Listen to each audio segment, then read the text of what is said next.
Welcome here to Wake Up Call with Dan Tortora on wakeupcalldt.com, your one-stop sports shop, and on mixlr.com/wakeupcalldt.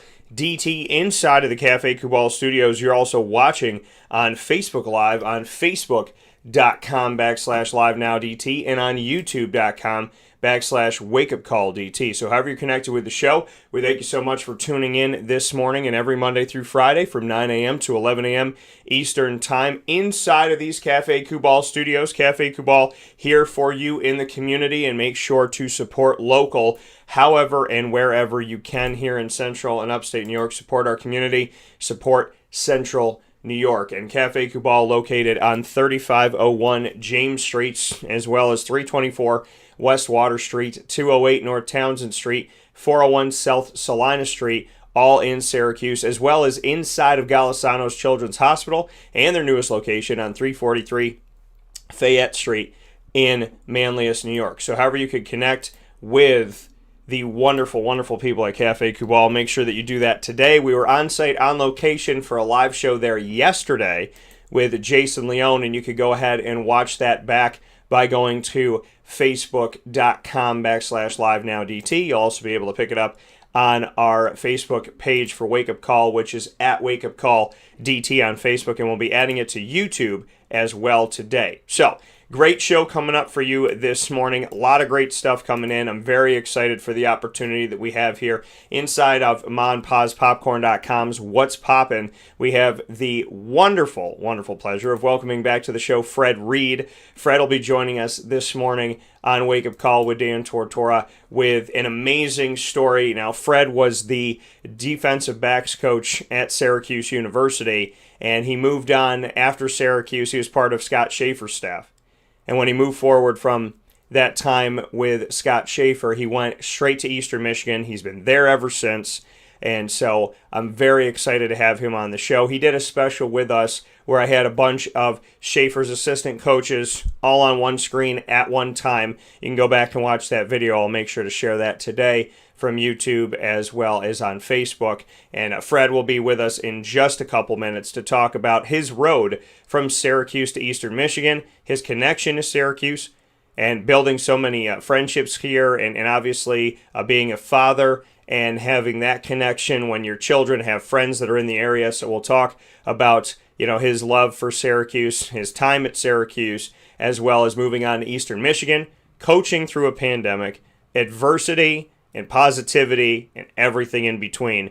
This video Q&A with Fred Reed is a fantastic opportunity to hear a story from somebody that I truly appreciate and I love spending time with, and I'm so happy that we get to build our bond here now and moving forward, that Fred will be a big part of the show, and I'm very excited about that. So Fred will be joining us for a video Q&A. If you're listening on mixlr.com/wakeupcalldt and on wakeupcalldt.com, just so you know, it may be a little bit lower on your end if you're listening to internet streaming radio, because this is a video Q&A. So if you're listening, you may want to shift over to youtube.com/wakeupcalldt or to facebook.com/live-now-dt. And then in the second hour of the show, we'll start a new video, and that will be our Fantasy Football Power Hour, which we do every single Wednesday from 10 a.m. to 11 a.m. Eastern Time, brought to you by the Wildcat Sports Pub on 3680 Milton Avenue in Camillus, New York. Open 7 days a week for indoor dining on 3680 Milton Avenue in Camillus, as well as for takeout and delivery by calling 315-487-2222 for the Wildcat. Today, we'll be giving you our NFL draft projections, our top 10s.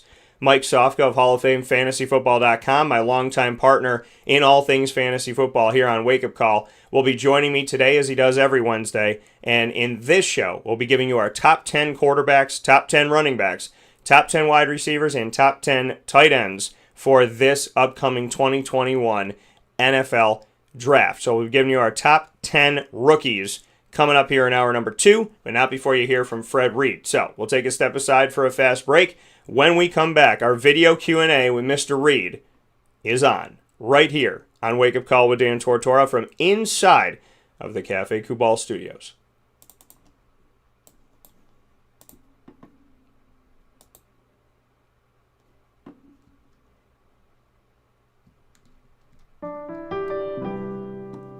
Avicoli's Restaurant, located right at the corner of Route 57 and Wetzel Road, is proud to be your local neighbor, growing with you for over 20 years. We're open 7 days a week for lunch, dinner, and drinks. For takeout, delivery, or catering, call us at 315-622-5100. When you order online and use our promo code AVS10, you will save 10% on your online purchase at myavicolis.com. And make sure to join us monthly for our live on-site broadcasts centered around Liverpool athletics. Avicoli's, your local, trusted neighbor right at the corner of Route 57 and Wetzel Road.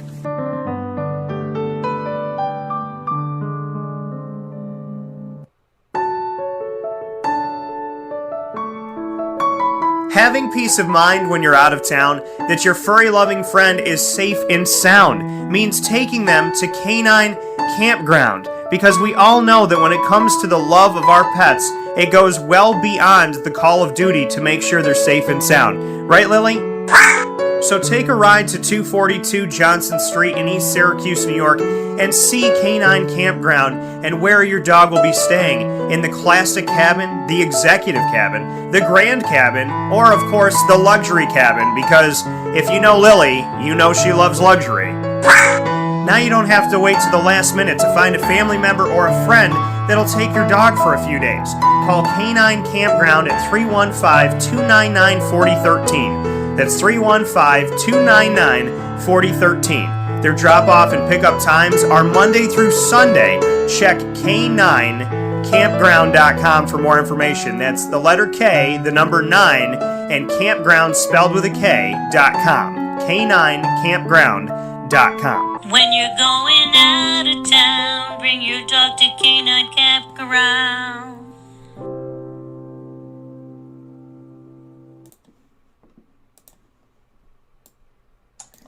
Welcome back here to Wake Up Call with Dan Tortora on wakeupcalldt.com, your one-stop sports shop, as well as on mixlr.com/wakeupcalldt, and here on Facebook Live on facebook.com/livenowdt, and on youtube.com/wakeupcalldt. I am here inside of the Cafe Kubal studios with the man, Fred Reed, there with your Eastern Michigan DBs doing his thing over there. And I can't believe I didn't say this to you, Fred. I'm close with Rob Murphy of the men's basketball program. What can you tell me about Murph? How well do you know him? Yeah, like Murph is a great guy. When I first got the job here, I didn't realize, he was here in his connection with Syracuse. I was walking down the hall and introduced myself, and our offices were right by each other before we moved into the new facility. Yeah. And we said, "What's up?" that type of thing. And then he said, "Hey, man, you just came from Syracuse." And I was like, "Yeah." He's like, "I was there," and we started talking. And then from there, just sprung up a friendship. And he's a great guy, man, a great guy. And he's doing a really good job. I think, it's a tough place in terms of from a recruiting standpoint and all that. But Rob has done a really good job here. And I think our administration is very supportive of him. And, I know our football staff and him and his staff, we've become pretty close and those things like that. And so we really pull for Rob and his program. Yeah, and I think that, it's so cool because, seeing what you did and, at Syracuse, your time you spent there and then shifting over to Eastern Michigan and Rob Murphy doing that as well. To me, just two guys that have always been good to me, professional, doing their thing and having fun. And he put a light on Eastern Michigan for me. And then now, obviously, with you and him being there, it puts a kind of a bigger spotlight for me. What should people know about Eastern Michigan? Why is the university special? Why do you love being there? Why does it mean something to you to put that E on your chest? Yeah, I think from a university standpoint, we've been rated like best in the Midwest, 2 consecutive years. And that's one thing from an academic standpoint. I think what people don't realize is that there are about 70,000 students in this area. And a lot of people don't know where Ypsilanti is. We're about 45 minutes from downtown Detroit. And we're about 30 minutes, half hour from the Metro Detroit Airport. Yeah. And our university and the University of Michigan are about 6 miles apart. And I think a lot of people don't realize that. So it's 3 universities in this area. as well as a community college. So there's over like 70,000 students in this area. It's a pretty vibrant area. And I think a lot of people have no idea, have no clue in terms of, where we are located, here in Southeast Michigan. So I think, from an academic standpoint, I think our university has done a great job. Our business department is really good. We just got, a brand new a multi-million dollar facility there in the engineering. And so there's a lot of things happening, nursing program. There's a lot of things happening in terms of our university and the money that they're putting into it in terms of new infrastructure and things of that nature. So, there's a lot for us to sell to protect prospective student athletes. What does it mean to, speaking here with Fred Reed, who spent time at Syracuse and went over to Eastern Michigan, what did the time at Syracuse mean to you under Coach Scott Schaefer and being a part of his staff? I know we talked about it a little bit when I had a bunch of you guys on that special that we did together, but what can you tell me about, the relationships that you built there, what you've had there, and what that means to you, maybe how it's helped you even to today? Yeah, I think just working for Shape, he's a defensive coach. So I think from that standpoint, being there with him and picking his brain, about the defensive side of the ball, those type of things, that was awesome. That was a good experience. And he coaches in the secondary as well. So I think, he and I were able to work together, and I was able to learn a lot and pull some things from him and things that he's done over the years that I've added to my repertoire. So, I enjoyed that. I think more than anything, Dan, is that we talked about the people, the staff, man, that was awesome staff. And I'm not just talking about the football staff. I'm talking the football staff, the administrative staff that we worked with, and the relationships that you build with the other coaches there at SU. I enjoyed it. Thoroughly. I mean, there was not a moment there that I did not enjoy, and the people there were really good to me and my family. I really enjoyed it. There's a ton of people that I've built relationships with, and to this day, I still stay in touch with them, be it via text or if I get on the phone and those type of things and talk to people. My kids, we moved there. They were, just now getting into the fourth grade. Yeah. And so a lot of their friendships that they have, these are friends for life for them, best friends. And we didn't move until, we were there for, 5 years. Because I went back and forth after I got the job here because we enjoyed it that much. And the people and the relationships we built in the community, we stayed over in the Janesville area. It was awesome, you know what I mean, and I just really enjoyed that. And we've made trips back, and just to that shows you how much Syracuse had meant to myself and my family. You and I were talking about that the last time that we were together here on Wake Up Call inside of the Cafe Kubal studios. We were talking about how your kids built those relationships and your family in general built those connections to Syracuse. So, I mean, you're always going to have kind of a place here. It'll always be a home away from home. Is it weird juxtaposition to be a part of a staff that was let go and at the same time have these great relationships? I mean, how do you look at, the fact of you guys were building something that I personally think was cut short too early. And so you have that side of it, but then you have these great relationships you build. How does that look? Is it strange to come back to Syracuse? Is it, hey, it was a learning experience. You're in a better place now. And the relationships you have are separate from all that. I mean, how do you kind of handle it all? Because sometimes people have that like bittersweet, I have the people here that I love, but, I also feel like maybe I wasn't given the opportunity here. Yeah, I've always tried to separate the professional part from the personal part. That's just what I've done because our profession is a performance-based profession, and I get that. You know what I mean? And if you're not going to bowl games and you're not winning a bunch of games consecutively, and you're not going to be around for long, and that's just the reality of it. I've been doing it for a long period of time, and I kind of understand that, and and that's how I move forward. So when I build relationships with people, it's genuine. And, the people that I met there, they just were great. The families that we met there, I mean, they kind of brought us into the fabric of, what it is to live in Syracuse, in that area. And so we enjoyed it. When we got there was, no one that we felt, that, like we didn't fit in, like we were outsiders. You know what I'm saying? Like we came in and people welcomed us in our community. And we really enjoyed that. My wife and I, we talk about this and our kids, we talk about it to this day, just in terms of the relationships that we've built. Now, again, professionally, it's difficult for your kids there in school, and then the news come down that that you're going to be moving on. That's difficult. But I think it was more difficult for me than it was for them, because all the friends that we had were so very supportive during that time. Yeah. And so I was a little bit more down than, my wife and my kids in a sense. So the people the friendships that we developed there, the families we got to know and become really good friends with, they really helped us through that time. And it was really more for me than my kids and my wife.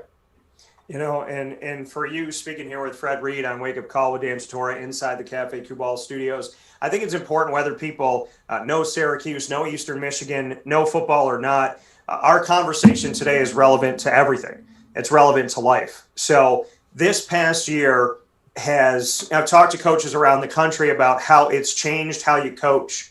It's changed how some people live. It's changed how, some people treat things. Maybe they appreciate things more. I have one of my friends that went on a trip to Florida, Dale Shackelford, who played at SU, and he came back. His girlfriend said, "I want to live there." He said, "I want to live there." And they said, "We're never going to do it unless we do it now." They packed up and they were moved down to Florida, and now he's, living his life down there. So, and he's actually coaching basketball. What can you say about what this past year has done, what it's made you appreciate? And then secondly, strictly when it pertains to coaching, how has it changed coaching, or has it not, in your opinion? Man, it was difficult, as far as, last year, this time we were shut down. We were getting ready to start spring practice. And then we got one day in, and then everything was shut down. So it was kind of scary because it was unknown. I think it was that way all over the world, all over the country. And then we came back and they kind of opened it up a little bit in the summer, and then they canceled the season. And so that was a big downer for the staff and for the players.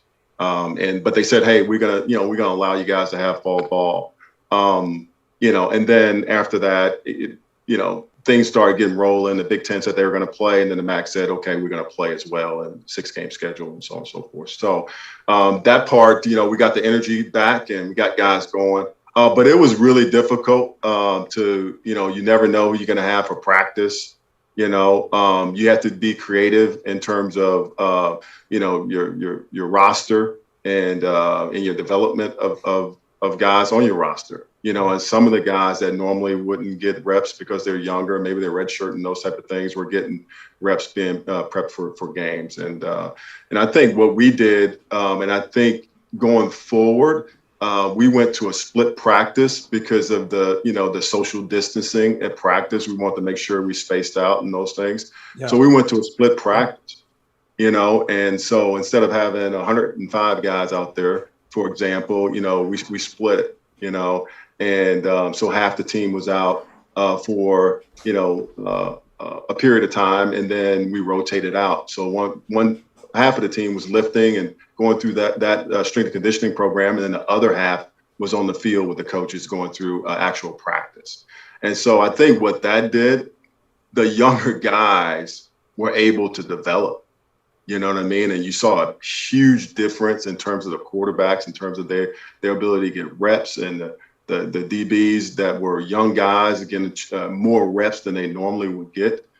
be it one-on-ones or if it was in a team setting. So I think moving forward, going into the spring, we had, we're still looking at, possibly doing split practice and those things. So there are some things that I think coaches will take from, this pandemic and use and implement it. I think the other thing too, Dan, is the Zoom, that's been unbelievable for us. That we've been able to meet on Zoom, and we did that throughout the whole entire pandemic. I mean, I was meeting with our guys, 5 days a week on Zoom, and we were having meetings, there are time limitations and those type of things, but we were able to stay in contact with our guys and see them and those things, and that platform has been, really, really good.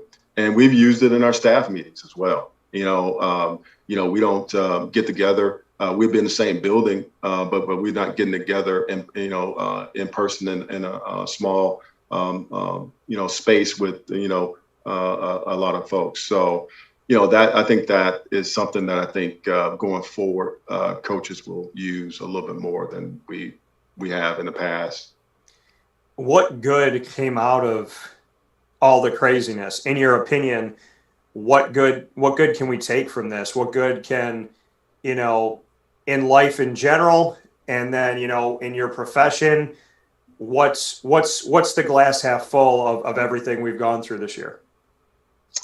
I just think just your discipline and focus, you know what I mean? You talk about the protocols that they have. I mean, we get weekly, updates in terms of, the protocols, and they're just reminders. And I just got an email today, and it's the same reminders we got way back last year this time.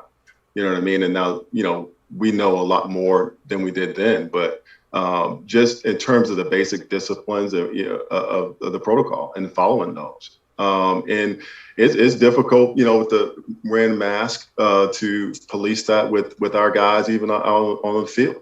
Yeah. And those type of things. But I try to relate it to, to playing the sport. If you're asked to, play a certain coverage and to play it a certain way, then you have to be disciplined enough to do that. And, there are sacrifices in sports and everything you do in life. And sometimes you got to give a little bit to get some. And so I think all of that, talking about the good, I think, just being disciplined, be able to follow protocols and those things that to help you keep yourself safe, but also keep other people safe, I think is really, really important. Yeah, I think this past year should have taught us so much. It should have really given us an opportunity to, like you said, discipline, knowing who you are, knowing what you want, knowing what you're getting after. You spent a lot of time with yourself. So what did you learn about Fred Reed in the past year? Oh, I don't know. I mean, what I did though, Dan, is from a coaching standpoint, we recruit and we're on the road so much is, I got a chance to really use that time to catch up with my kids, man. Yeah. I think that was probably the best thing. I don't know if I learned anything about me, individually. I just think other than that, how much time I missed with my kids. I mean, it's unbelievable if you think about it. And so that I really thoroughly enjoyed that time with them. And it's almost like we got a chance to catch up, And for me, my situation is different than some, because leaving Syracuse and coming here, my family stayed in Syracuse. We thought that was the best thing for our kids, and at that moment, and so we were split, and that was difficult. It was really, really difficult for me, but we just thought that was the best thing going for us at that particular time, and it's best for our family. And so we stayed there. But that time that we've had since last year, March, and all the way through going through the summer. And that time I've had with my kids have been almost like, makeup time, so to speak. You know what I mean? It's been really good, because in a normal year, I'd be on the road April 15th, and I'd be gone until, the end of May. So, and then gone again in June, during the summer recruiting. So, so getting back and being able to spend time with my kids Having that time to be with them, it's almost like, makeup time and those things. So I learned a lot about them that I didn't know, because they've grown. You know what I mean? They're getting a little bit older and those things like that. So so that part of it was really, really, really good. That coming from Fred Reed here on Wake Up Call with Dan Tortora inside of the Cafe Kubal studios. You're watching on Facebook and YouTube live. Fred, before I let you go, Eastern Michigan, where you are, Western Michigan, Central Michigan, all these rivalries within the MAC and within the same division. What can you tell me when people, for the people that don't know and the people that do, Eastern Michigan, Central Michigan, Western Michigan, bring me into all of that, fighting for rights of Michigan and how important those games are in state. And then going off of that, what it's like to go up against somebody who used to be on a staff with Tim Lester, the head coach at Western Michigan. Well, starting off with Tim, I mean, Tim is I knew this in Syracuse, but he's one of the best offensive minds that I've been around, and he's one of the best that we compete against. I mean, we break down film, every week, and Tim is really, really good in terms of what he does offensively, and got a ton of respect for him. Eastern has been a program that, before Coach Creighton got here, struggled. And it was a program that, he got the job and they hadn't won. And in his first 2 years trying to lay the foundation, I mean, they won one game and then they won 2 games. And, and it was everybody was like, well, here we go again. But he was laying the foundation for the program. And our staff, when I came in, it was basically a new defensive staff. So the coordinator, myself, and then, I know you remember Chuck Bulla. We ended up grabbing Chuck. So we had 2 guys from Syracuse on our staff here, myself and Chuck. And so it was, it was awesome. We hit the ground running when we got here. We ended up 7-5 and going to a bowl game for the first time in 29 years. You know what I mean? And that goes to show you that, there's a pecking order in Michigan. You know what I mean? And we got a long way to go to catch up. But I think we're on the right track. We've been in a situation where we've been, with three bowl games in 5 years, and I think we're on the right track. And in terms of the rivalry, Western Michigan and Central Michigan, that is considered a rivalry. We play those guys, we fight, but we're like the little brother, the little brother that the 2 big brothers outside playing basketball. We want to jump in, and they like, nah, man, that type of thing. So we got to continue to work and win those games. And I think if we get to a point, we split with them the last few years. So if we can get to a point where we can beat both of them, I think it would add to the rivalry. And I want to speak to that. You defeated Western Michigan 53-42, and it was their first loss of the season, and that was on the road in Western Michigan. Just bring me into that game. Like you said, Eastern Michigan, the little brother, going outside telling big bro, I want to play. Well, you did play, and you defeated Western Michigan in Kalamazoo. Bring me into that. Well, it was tough for us defensively. Our offense was rolling. I mean, our offense did a great job in that game. And like I say, Tim does such an unbelievable job on offense at Western. So they were able to take their shots and score. And so it was back and forth for a while. And it was really more of an offensive game. A little bit of special teams here and there where both teams play solid in that area. But I think both offenses just really played well in that game. And I think toward down the stretch, we got a stop or 2, and it kind of helped, in terms of seal the deal there. But it wasn't a fun game. I think if you're an offensive guy, you love that game. For a defensive guy, you're like, what I mean? I really rather be in a 17-14 game. So, but Tim though, really, he's unbelievable, and he gets those guys prepared offensively, and he does a great job. And he's got some really good football players too. So it was a little bit of a track meet, but we hung in there. You got spring, we're here in the spring, here in the focus of getting back to some type of, I don't want to call it normalcy, but getting back into the groove of things, we'll call it.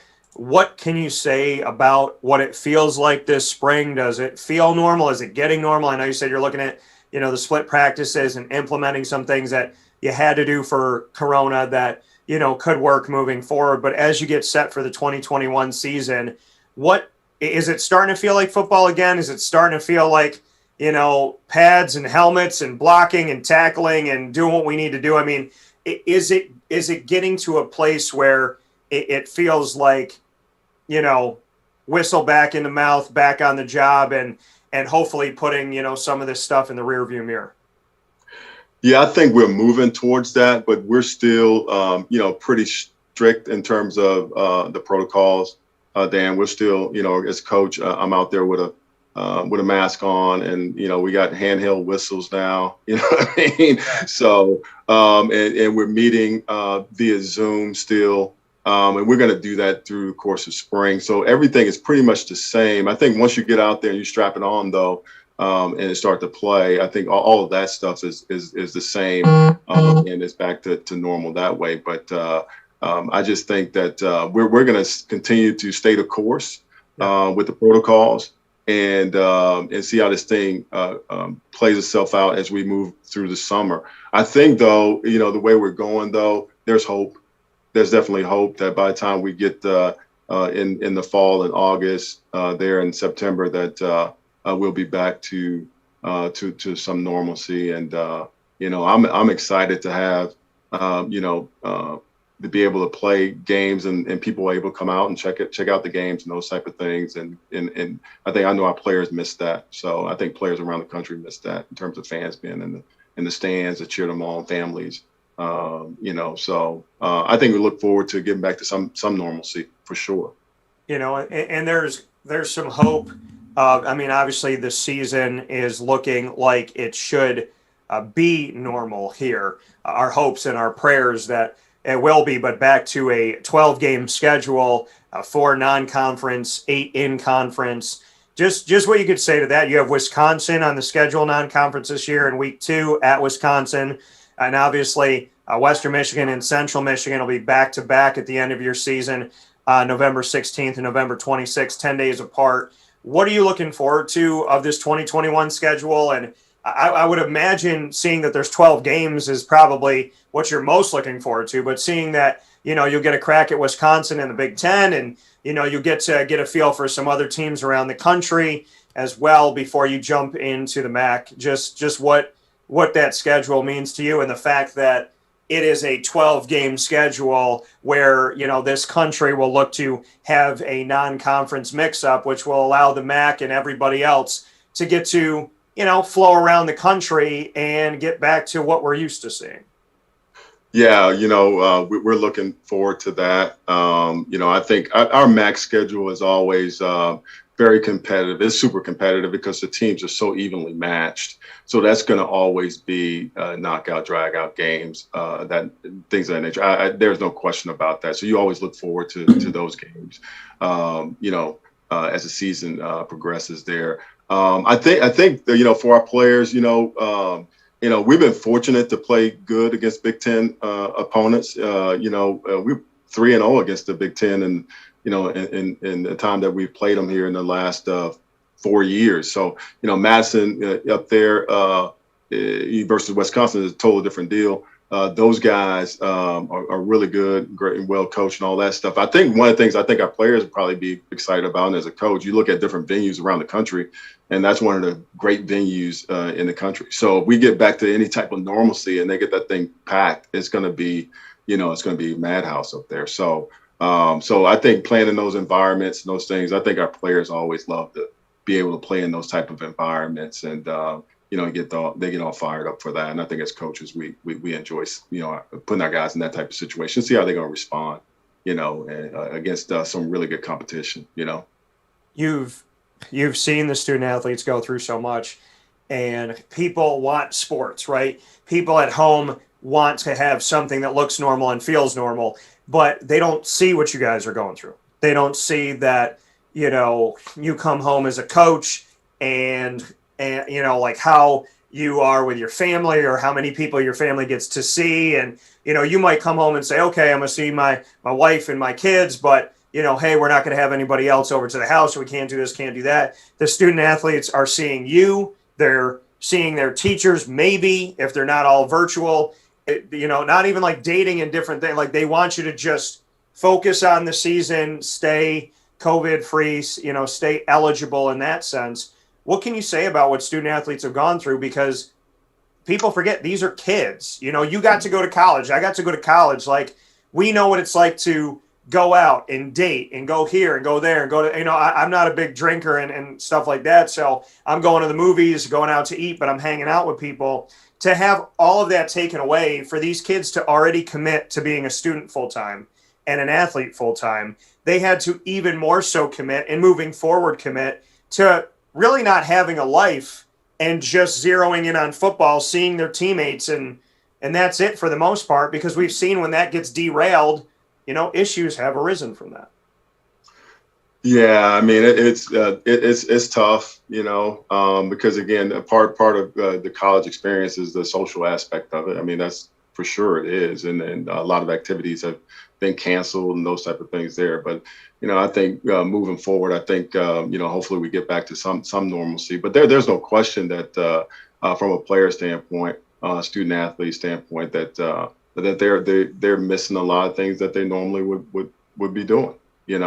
Just from a coaching standpoint with my players, we normally have them, come over to the house, those type of things, and have a meal with the family, or take them out to a restaurant for occasional meal, to do that, and just to kind of get away from the game and just kind of get to know them in a deeper way, outside of the game, and not talking X's and O's. And we haven't been able to do that.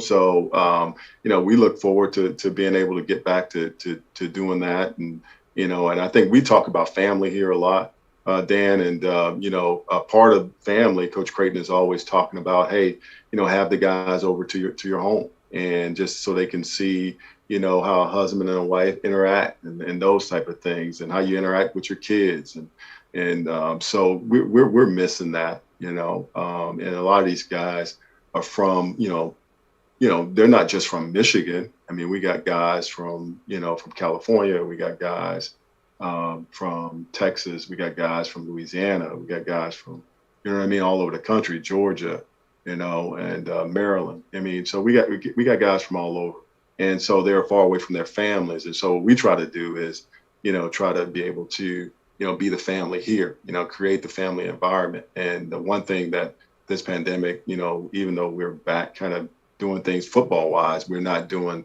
those family things that we normally would do.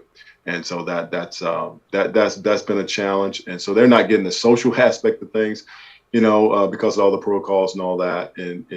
But they also missing that part too, because we're not allowed to do it. That coming from Fred Reed here on Wake Up Call with Dan Tortora inside of the Cafe Kubal Studios. Final note here, Fred. We're going to go back and forth. I know you got a couple minutes, so we'll do this here. I'll ask two, you'll ask two. We're going to rapid fire. I'm going to get involved in this one this time around, so I'll put you on the hot seat a little bit.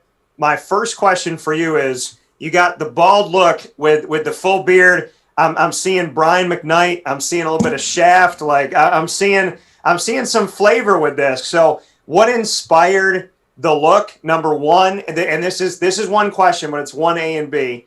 What inspired your look?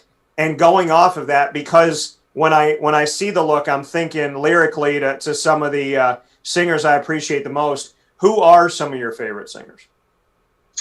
All right. So in terms of favorite singers, I mean, I don't know. I mean, I've kind of gone and graduated. You have certain different genres as you get older you like. But I I'm more of a jazz. I'm more gravitate towards jazz. So Miles Davis is my all-time favorite. You know what I mean? And I like to hear some Coltrane or some Charlie Parker. So that's some jazz. That's some real jazz for you. You know what I mean? Yeah. But in terms of the look, I would tell you this, and this is a Syracuse connection here, is that you start to lose your hair a little bit, as we all do, at some point. Not all. I mean, some people still have a full head of hair. But that are my age, but DeAndre Smith, right? Yeah. I mean, D always rocks the goatee, and he's always has that nicely groomed and all that, and the shaved head. Yeah. And I said, you know what? I'm gonna shave my head. I'm gonna shave my head. I'm gonna do that. And D, seeing D every day, go through his prep work, all that stuff. So he kind of inspired me. I said, you know what, I'm taking a little bit of DeAndre style there. I'm gonna go with the bald head, and I got a little facial hair though here, but a little bearded look, but a little bit different than DeAndre. But yeah, DeAndre is kind of where I got that from. All right. I mean, that's fair. That's fair. That's all right. But you gotta go side by side with him. You gotta put him on blast a little bit because he thinks he's pretty. So you gotta give it back to him. And I have a belief that my Eastern Michigan gear, if something got sent my way, is going to get there way before his snail mail. So. Oh, way before that snail mail, for sure. By the time I get that, there's going to be Elon Musk is going to have us on Mars at that point. So. That's how I look at it. I love D, but he's got a checking and a savings, and he's trying to move it. He takes his time, man. That's all I could say. But I love him. Yeah. So, what's your first one for me? All right. So since you're in the music, so I want you to give me all-time top 5. Give me a top 5, all-time top 5 for you in any genre. Favorite, musician or singers, or however you want to do it. Top 5. That's a tough one. Top 5. All right. I'm going to get my notepad out because I got to think about this. Top five. Let me think. Of anything. And it's got to be any genre. It's got to be one singer? No, just one top singer. 5. Any genre. Any genre, top 5. Okay. So I'm going to write down the first ones that come to mind. I'll do this because these are individuals. So let me do that. I got 3. Oh, man. Top 5. I'm thinking of the people that I want to work with, because I worked on music since I was little. So there's 2 that I wanted to work with. One passed away. Well, actually, a couple on my list passed away. But there's one that I would love to work with still. Top 5 of all time. It's so tough. Okay, so because I was very cultured growing up, and my dad and my mom put me around some really, really good music, and it makes it so difficult. So okay, I got 3. I'm gonna say.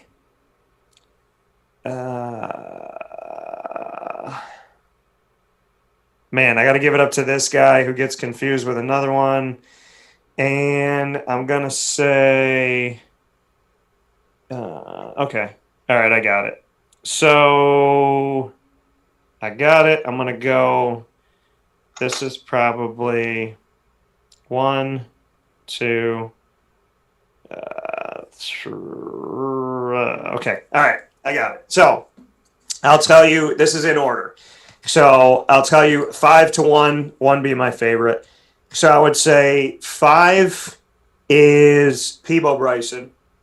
People get him confused with Luther Vandross all the time, but he's not. And he's incredible. His music is awesome. He did a whole new world, and I did some stuff for Disney. I have one of his old tapes. Love Peebo Bryson. I'm a huge fan. So I would have to say him, and probably close to that number 5 is Brian Mcknight's original tape that I have that my mom and I listen to all the time, where he's leaning up against the car with the T-shirt on and the glasses, and he's smiling with his head turned. Love that. What'd you say? Yep. No, I know exactly what you're talking about. Yep. And then number 4, I know he's part of a band, but he did go off on his own. I'm going to say Steve Perry because I love Journey. So I'm going to say Steve Perry. And if I have a daughter someday, I want to name her Journey. I just think it's a really pretty name, and I don't see a lot of people with it. So Journey, I would have to give Steve Perry credit because he did have some hits by himself. And I just think his voice is insane. Luther Vandross is number 3. Luther, my mother's favorite song is Dance with My Father.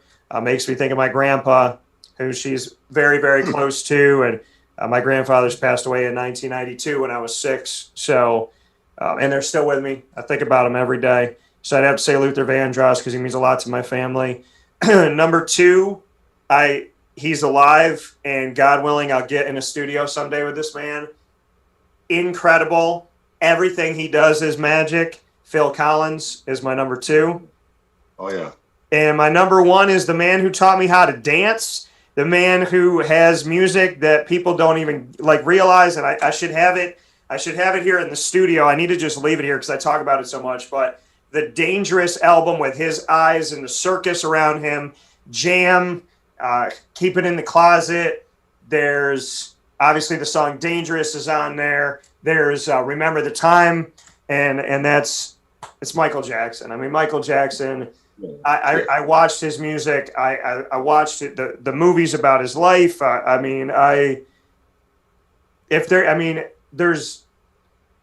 Has he ever made a bad song? I mean, it's just, and he was a true entertainer, but he sang and he got involved. So, I know it's a long-winded answer, but Michael Jackson's got to be my favorite.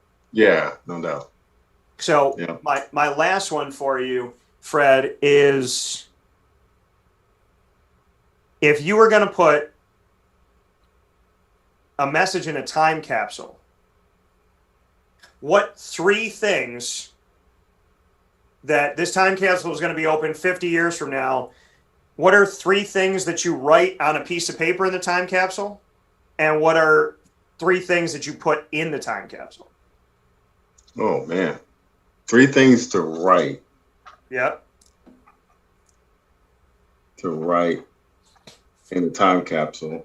And 3 things to, materials to put in.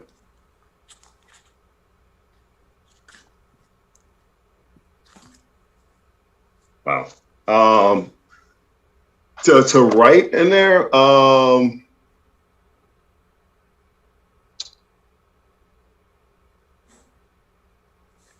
love others. Okay. And treat people the way you want to be treated. Okay.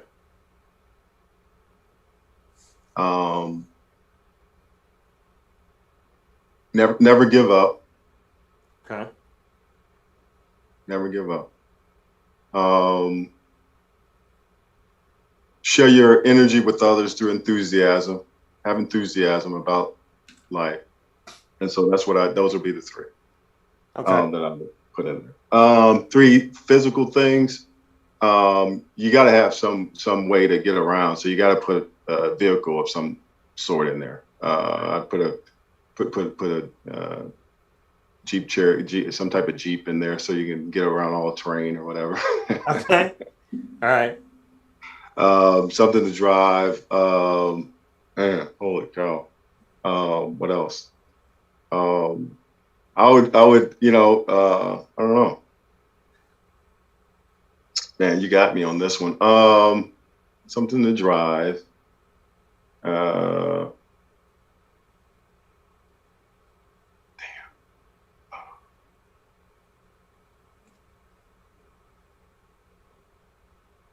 You know what? For me, it's something to drive. I said something to drive in terms of a vehicle.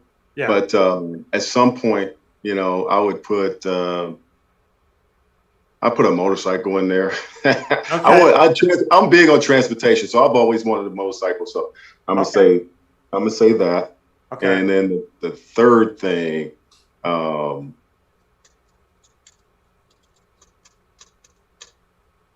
don't know. Probably. I don't know.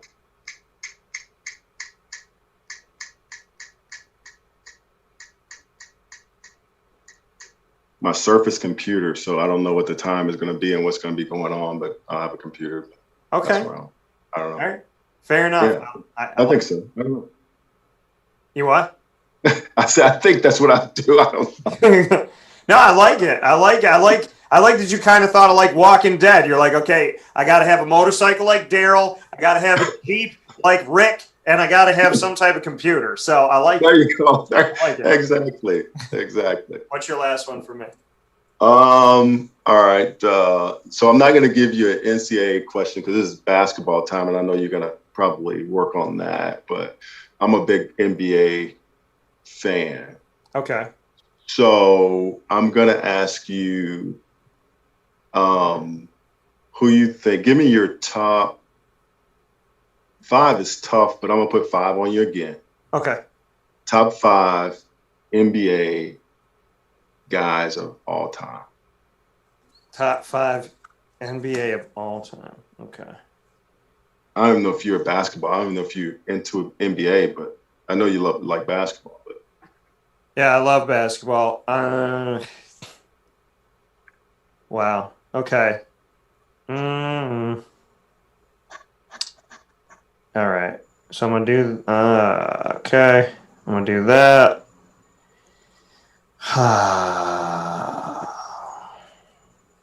Top five basketball of all time. I go old school. So this is not a disrespect to Kobe. This is not a disrespect to LeBron. But I grew up with so much. Like my Space Jam was real life. So like I got to make this list the way that I grew up. So I'm going to do that. And it's going to be hard for me to do that in and of itself. But I'll make this list to the best of my ability from what I grew up on. So I would say, God. All right, I'm gonna have to put him on it. All right. So I'm gonna say the top five that I love to watch that I had growing up. Five, Reggie Miller. Still have his jersey. The man's insane. So I would say that. I had a big poster of this guy in my room. Number 4, Shaquille O'Neal. Number 3, I had his sneakers, the ones that look like the Hypnotize. Number 3, Larry Bird, my grandfather's favorite player on my mom's side, Pop Covino. Number 2, Magic Johnson. Number 1's Michael Jordan. Clyde Drexler, Hakeem Olajuwon, Gary Payton. Dominique Wilkins, Spud Webb, and on a million times. Muggsy Bogues, Charles Barkley. Robert Parrish. I was so spoiled as a kid seeing what I got to see grow up. But Magic, MJ, Bird, Shaquille O'Neal, those are easy to put on my list. I know people might say Reggie Miller, but it's who shot? Who did you besides Michael Jordan? Strictly that threat from the outside. Who would you rather all time? And I know some people might say Steph Curry now, but who would you rather have shoot a last second shot from any range than Reggie Miller or Steph Curry? I mean, it's just reality to me. So, I mean, Reggie was one of the greatest, and he was my favorite Gary Payton growing up. And then when the Raptors came out in 95 and I became a fan from the beginning, Damon Stoudemire, still to this day, love him. I got his plaque right here with his rookie card on it. So in the studio. But nice. All right. But yeah, so yeah, I mean, I was spoiled, but there's nobody better than Michael Jordan. I don't care. You can fight with me all day long, but Michael Jordan didn't buy any teams.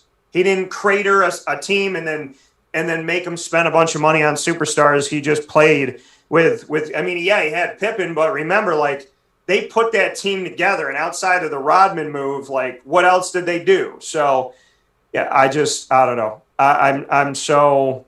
It's Michael Jordan, but I was so spoiled that there's great guys now, but life was just Patrick Ewing. My God, that Knicks team with everybody. So yeah, I basketball was just it was Space Jam every day, and there was half the league was good back then, not 2 teams. So yeah.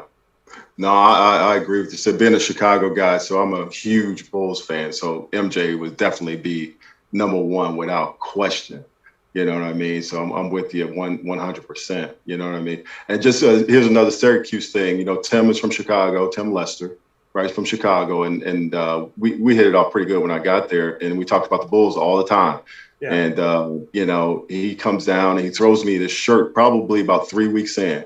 And I was like, hey, this is a nice polo. He threw them. And I was like, hey, how'd you get this? I appreciate this. And his wife, Dawn, he talked to her about me, enjoying the Bulls and all that. She worked with the Bulls, and she gave me a nice polo. So it's kind of cool. That love the Bulls. We're huge Bulls fans. So Yeah. And there was just something about them back then. Even if you weren't a Bulls fan, when they wore those black pinstripe jerseys, you just wanted them. So with that being said, Fred Reed speaking with us about coaching through the pandemic, student athletes, everything going on, navigating through this, finding different things and positivity and learning through this, progressing and being disciplined, as well as having some fun here with Rapid Fire at the end. Fred, I appreciate it so much. I'm thankful that you've allowed me to continue my relationship with you post Syracuse and all this time. And I made a commitment to the staff that, I wanted to keep in touch with all you guys, and you've been incredible. And you're still,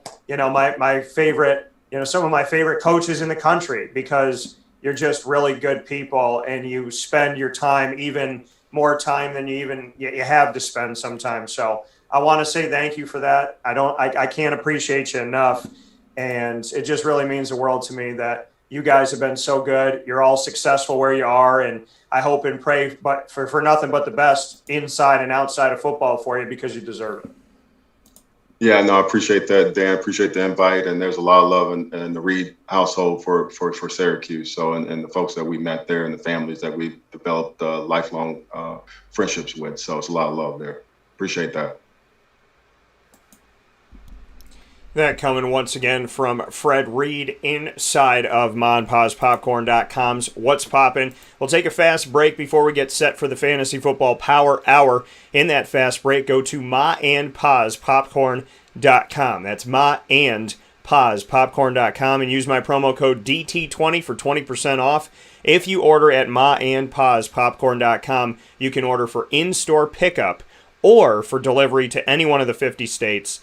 And use my promo code at the end, DT20. So if you're already going over there to 201 Old 7th North Street in Liverpool today, go to MaandPazPopcorn.com, click on in-store pickup or write a note for in-store pickup and use my promo code DT20. That's DT20 for 20% off. You can also have it delivered to, like I said, any one of the 50 states. We'll take a step aside for a fast break. When we come back, we'll get you set for the Fantasy Football Power Hour right after this.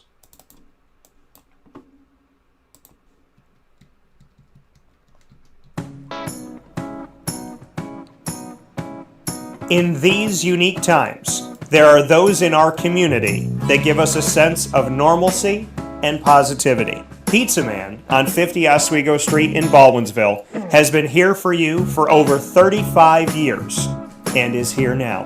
Call 315-638-1234 or order online at pizzamanbville.com to bring those familiar tastes into your home. And remember to come see our monthly on-site broadcasts centered around the community and our Baldwinsville Bees. Pizza Man in Baldwinsville. Any way you slice it, they are always here for you.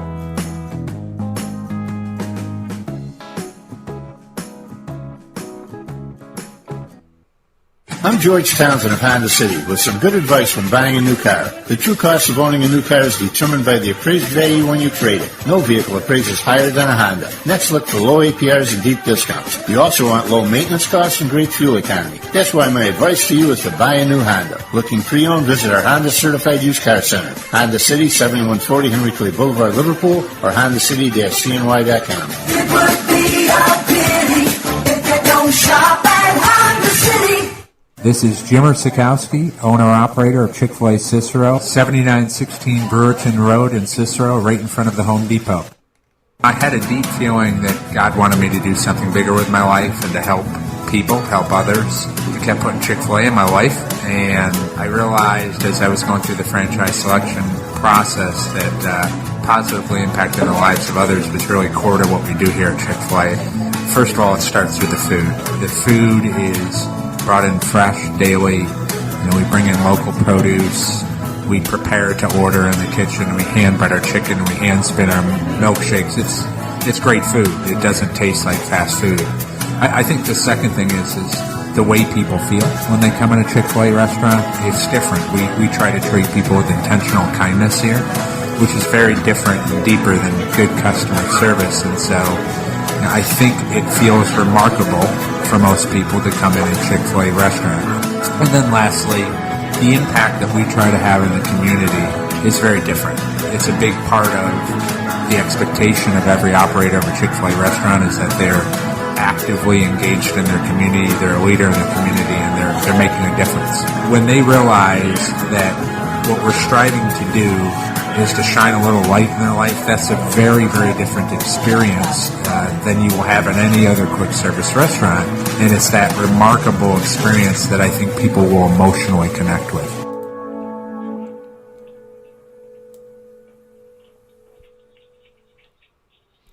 Welcome back here to Wake Up Call with Dan Tortora on wakeupcalldt.com, your one-stop sports shop, and on mixlr.com/wakeupcalldt. From inside of the Cafe Kubal studios, you're watching and listening on Facebook Live on facebook.com/livenowdt and on youtube.com/wakeupcalldt. So however you're connected with the show, we thank you so much for tuning in to Wake Up Call with Dan Tortora, where sports truly meets that thing called life. And inside, like I said, of these Cafe Kubal studios, you can head out to Cafe Kubal at any one of their locations in central and upstate New York. And thanks to you, during this tough time of the pandemic and everything that's gone on, they have been able to navigate, as so many central New York companies have navigated through this pandemic and are here with us still today. And I'm very grateful for that. And for any company that is not here with us right now, I hope that they have a resurgence, a rebirth,